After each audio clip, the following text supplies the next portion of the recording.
తల్లిదండ్రులు కన్నారు, పెంచారు, పెద్ద చేశారు, చదివించారు, ఒక స్థితికి తీసుకొచ్చారు. నీ భవిష్యత్తును గురించి వాళ్ళు ఆలోచన చేస్తారు. వాళ్ళకేం తెలియదు, అంత నాకే తెలుసని వయసు యొక్క ఉరవడిలో కన్ను మిన్ను కానకుండా ప్రవర్తించకూడదు. ఎంతమందో యువకులు పాడైపోతున్నారు, చిన్న చిన్న వ్యసనాలకు గురై.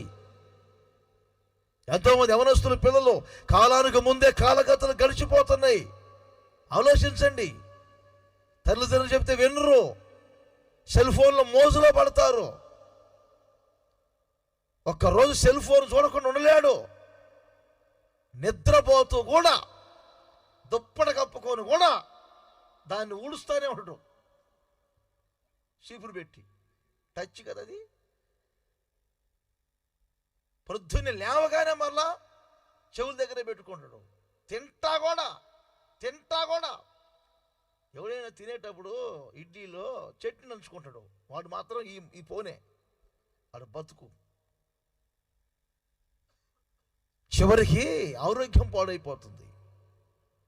భవిష్యత్తు మీద మీకు ఒక అవగాహన లేకుండా అవుతుంది.